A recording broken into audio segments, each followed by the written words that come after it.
Hi, Shannon DeConda here with NAMUS, and today I'd like to take a moment to talk to you about chronic care management and principal care management.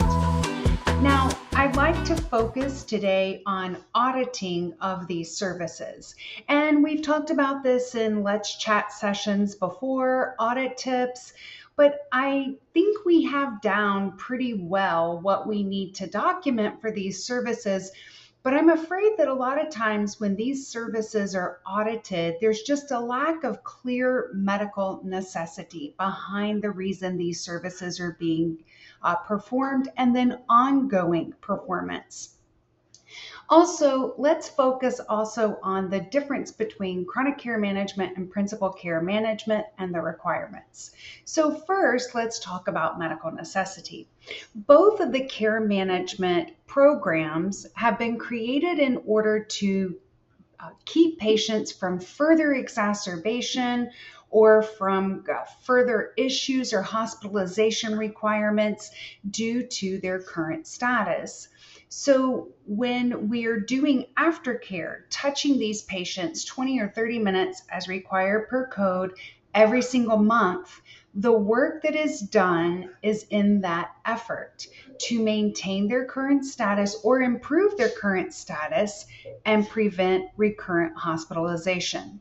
You know, I've said many times, a lot of times, what I like to do is compare one service to another to better understand it. So I'm going to compare this one to therapy, whether it is physical therapy or behavioral health therapy. What we want to see in those notes is some type of progression for those patients. We want to see something showing that the work that's being done is actually benefiting the patient.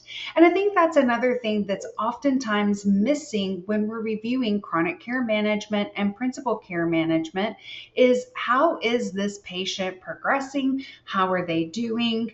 Is our work doing what it's supposed to be doing? So I think when we're looking at medical necessity, while we look at the documentation requirements, and it doesn't necessarily say we have to see that progression, that is medical necessity. And I think it's one of the things that we really need to evaluate within the documentation is how is this patient fundamentally doing from month to month?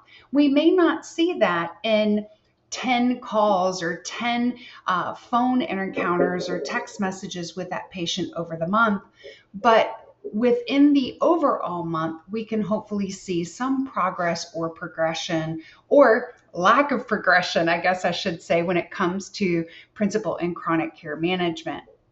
Now, focusing real quick on the differences between these services, remember chronic care management, its first claim comes every month as the one that gets paid, while principal care management is something that can be billed by multiple providers in different specialties. So when we think about that, we also know that there are other differences as chronic care management requires 2 or more chronic problems, while principal care management only requires 1. And remember, that's mainly because chronic care management is maintaining that patient with multiple issues. So we're trying to do more chronic care management, while principal care management focuses on one problem at minimum that is exacerbated or has an acute flare that we need to monitor for that patient and get them out of that current state, which is why that service is only expected to be used for 6 months to 1 year, according to CMS. Also, be careful because we tend to refer to both of these as 20 and 30 minutes. However, double check your times with your ancillary staff and make sure you're utilizing the right minutes based on each service line under chronic and principal care management.